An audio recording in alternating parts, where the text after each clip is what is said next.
జాతకంలో అంటే పెళ్లి కాని యువకులు కానీ యువతులు కానీ వారి యొక్క జాతకంలో కళ్యాణ గడియలు అనేవి వస్తేనే వివాహం అవుతుందా, అవి రాకముందుకు మ్యారేజ్ చేస్తే ఈ విడిపోవడం డైవర్స్ అలాంటివి జరుగుతాయా?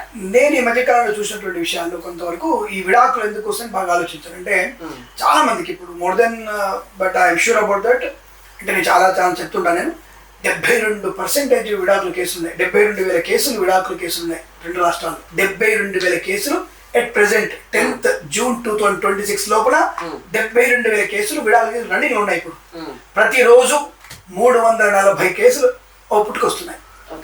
పెళ్ళైన 2 నెలలకి, పెళ్ళైన 6 నెలలకి, పెళ్ళైన సంవత్సరానికి, పెళ్ళైన 25 ఏళ్ళకి పుట్టుకొస్తున్నాయి.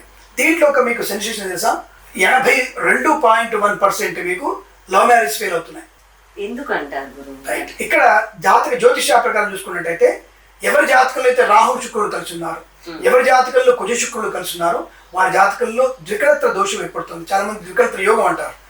రెండో పేళం యోగం కాదు, రెండో పేళం దోషం. అది కానీ రెండో మూడు దోషమే, ద్వికళత్ర దోషం అంటారు దాన్ని. ఆ ద్వికళత్ర దోషంలో మనకు మాత్రం చాలా ప్రమాదం ఎక్కువ ఉంటుంది. అది నేను ఇప్పుడు ఈ మధ్య కాలంలో అంటే గత నేను 3 ఏళ్ళుగా దాన్ని పరిశోధన చేస్తూ ఈ జాతకాలు ఎక్కువగా ప్రాబ్లమ్స్ ఉన్నాయని చెప్పేసి చాలా మంది అందరి జాతకాలు పనిచేప్పుడు ఇదే కలిసి నాకు మ్యాక్సిమం రాహు శుక్రుడు, రాహు కుజుడు, 2 గ్రహాలు కలిసి ఉంటే మాత్రం చాలా ప్రమాదం. రాహుతో కళత్రకారు కలిస్తే తప్పకుండా ద్వికళత్ర దోషం ఏర్పడుతుంది. దానికి ముందు తప్పకుండా మనం అమ్మాయికి కుంభ వివాహం కానీ అబ్బాయికి అర్క వివాహం కానీ తప్పకుండా చేయించాలి. అంటే ఈ చెట్టుకి పెళ్లి చేయించడం వల్ల రెండవ పెళ్లి అవుతుంది, రియల్ పెళ్లి. కానీ అర్క వివాహం చేయించమని చెప్తాను. ఖచ్చితంగా చేయించండి, ఒక దోషం పోతుంది అమ్మాయికి అబ్బాయికి అని చెప్తాను నేను. ఆ ఒక దోషం ఎఫెక్ట్. రెండవది, ఈ పంచమ స్థానము నవమ స్థానం లోపించడం, అంటే పుణ్యబలం లేకపోవడం, తండ్రిని ఎదిరించి మాట్లాడడం, తల్లిని కాదు తండ్రిని పూర్తిగా ఎదిరించి మాట్లాడడం చాలా ప్రమాదాన్ని కలిగిస్తుంది. తండ్రి యొక్క ద్వేషం అనేది పిల్లలకి చాలా ఇబ్బందికర వాతావరణం కలిగింది. అందరూ చాలా మంది తల్లిని అనుకుంటారు. తండ్రి స్థానం యొక్క బలం లేకపోతే ఆ యొక్క పిల్లవాడు కానీ చాలా జీవితంలో చాలా నష్టపోతారు వాళ్ళు. ఆ తండ్రి స్థానం కనుక లోపభూయిష్టమైతే, పాపగ్రహాలకు యుతి అయితే మాత్రం వాళ్ళకి ద్వికళత్ర దోషం ఏర్పడుతుంది.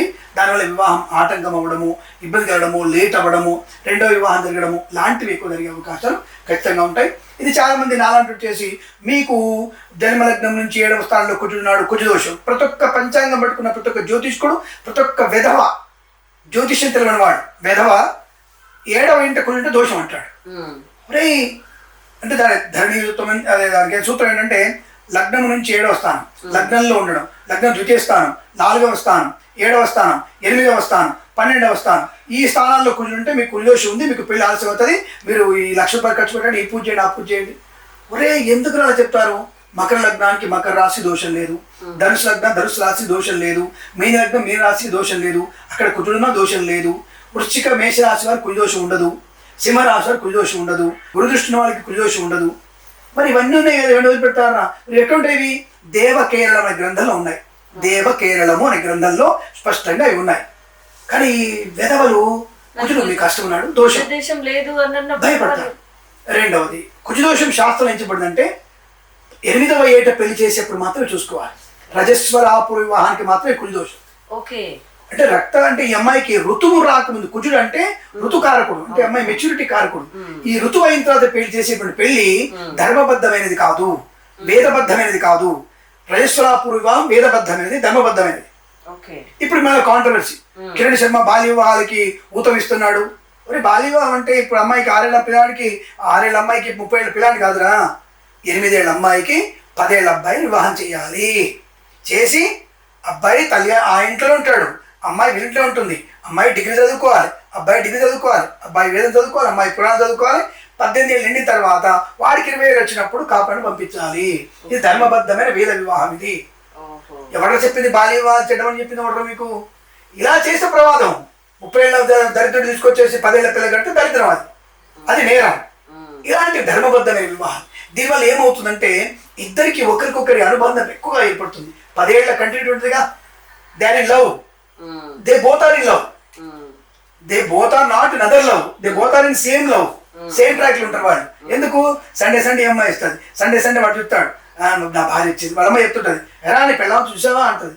ఇటువైపు అయితే ఏం రోజు నీ పెళ్ళాము చూసినావరా నీ పెళ్ళాన్ని అంటాడు. అందుకని వాడు సిగ్గుపడతాడు, ఈ అమ్మాయి సిగ్గుపడుతుంది. ఆ సిగ్గులు ఇద్దరికి సిగ్గులు మొగ్గలై ఇద్దరిలో ఈ 10 ఏళ్ల ఇద్దరి మధ్యలో ఒక మంచి విడిపోయిన బంధం ఏర్పడుతుంది. అసలు విడిపోయిన బంధం ఏర్పడుతుంది. సూపర్ సార్ ఇది. ఎందుకంటే అప్పుడప్పుడు వస్తారు మంచి నేతలకి వాడు మాట్లాడుతుంటాడు, బాగున్నావు చదువుకుంటున్నావా, అది డిఫరెంట్ గా ఉంటుంది. అది చెప్పలేటువంటి ఉంది. ఇది నాకు అనుభవమే, ఇది నాకే అనుభవం. నా పిల్లానికి 14 ఏళ్ళు, నాకు అప్పుడు 15 ఏళ్ళ పెళ్ళి అయిపోయింది. మాకు 5 పెళ్ళి రేసులాపురం, అది మా అక్కకి అలాగే, నాకు అలాగే, మా తమ్ముళ్ళందరికీ కూడా రేసులాపురం ఏమో చేసుకున్నాం మేము. Very happy, no doubt about it. అంటే ఇప్పుడు చేసుకోమని చెప్పండి నా ఉద్దేశం కాదు, అలాంటి పరిపూర్ణంగా ఉంటుంది. ఎందుకంటే నా భర్త, నా భార్య అని పర్ఫెక్ట్గా ముద్ర పడిపోతుంది తప్ప ఇంటర్మీడియట్కి వెళ్ళంగానే అబ్బాయి బాగున్నాడు సైడ్ కొడదాం, పోరి బాగుంది సైడ్ కొడదాం దీనికి అనేటువంటి తత్వం ఉండదు. ఎందుకంటే ఇంటికి వెళ్ళా నా భర్త ఉంటాడు, నా భర్తకి తీసుకెళ్ళాలి, నా భర్త ఇలా మాట్లాడాలి, వచ్చేవారం మా ఆయన వస్తాడు మా ఇంటికి, నా పిల్ల వచ్చేవారు నా ఇంటికి వీడు అనుకోవడం, ఇద్దరిలో ఒక డిఫరెంట్ ఆఫ్ యాటిట్యూడ్ ఏర్పడుతుంది. ఇప్పుడు ఇద్దరికి అది లేదు. ఇంటర్మీడియట్ ఒకళ్ళెవరు, డిగ్రీలో ఒకళ్ళెవరు, బీటెక్లో ఒకళ్ళెవరు, ఆఫీస్లో ఒకళ్ళెవరు, ఇంట్లో మొగుడు ఇదేనా, ఇంట్లో పెళ్ళాం ఇంట్లో మొగుడు, అన్కల్చర్గా నడిచిపోతుంది ఇప్పుడంతా కూడా. ఇది కాదని అనుకోండి, నాకు చెప్పండి సమానం చెప్పండి. More than 40% the people like that. More than 40% ఇంట్లో ప్రియుడు, ఆఫీస్లో ప్రియుడు, ఇంట్లో మొగుడు. ఇది ఇంట్లో ఇల్లాలు ఇంట్లో ప్రియురాలు చెప్పినట్టుగా ఇంట్లో ఇల్లాలు ఉంటుంది, ఆఫీస్లో వీడికి ప్రియురాలు కూడా ఉంటుంది. నథింగ్ బట్ దాని డేటింగ్.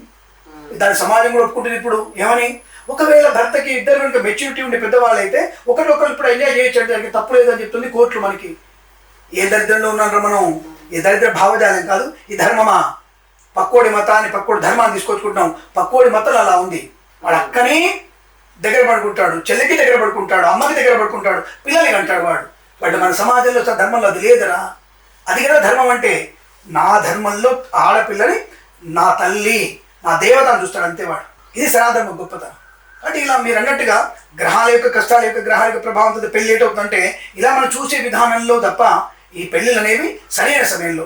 నిజంగా వేదధర్మం అంటే 11 ఏళ్ళ పెళ్లి, లేదు 18 ఏళ్ళకి పెళ్లి, తర్వాత 21 ఏళ్ళకి పెళ్లి, తర్వాత 24 23 ఏళ్ళ పెళ్లి, తర్వాత 25, తర్వాత 29 వచ్చే పెళ్ళి తెలుసా, రెండవ వివాహం. 29 ఏళ్ళు వెయిట్ చేసామనుకో నీకు రెండో మొగుడు రెండో పిల్ల అవుతుంది గ్యారంటీ. ఇక 31 పెళ్లికి డబుల్ డెక్కర్ వస్తుంది. అంటే ఏమిటి, వీడికో కొడుకో బిడ్డ ఉంటుంది, దీనికో కొడుకో బిడ్డ ఉంటారు, వాళ్ళతో పెళ్లి చేసుకోవాలి. 30 ఏళ్ళకి డబుల్ డెక్కరే. ఇప్పుడైతే డబుల్ డెక్కర్లే ఉన్నారు, అది చూసుకోండి. 30 ఏళ్ళ వరకు మీరు వెయిట్ చేయకండి, 29 వెయిట్ చేయకండి, 25వ ఏట మ్యాక్సిమం మీరు పెళ్లి చేసుకోండి. సుఖవంతమైన జీవనం ఉంటుంది, లేదా ఇబ్బంది పడతారు, ఇది గ్యారంటీ. జాగ్రత్త. ఇది బెదిరించట్లా, విషయ పరిజ్ఞానం కోసం చెప్తాను అంతవరకే. ఎవరైనా బాధపడి ఉంటే ముందుగానే క్షమాపణ అడుగుతున్నాను. తర్వాత నన్ను వేసుకోవద్దు, మీరు నన్ను వేసుకునే ధైర్యం మీకు లేదు. మీ ప్రశ్నకి 100 సమాధానం చెప్పగలిగేటువంటి కెపాసిటీ ఉన్నటువంటి వాడు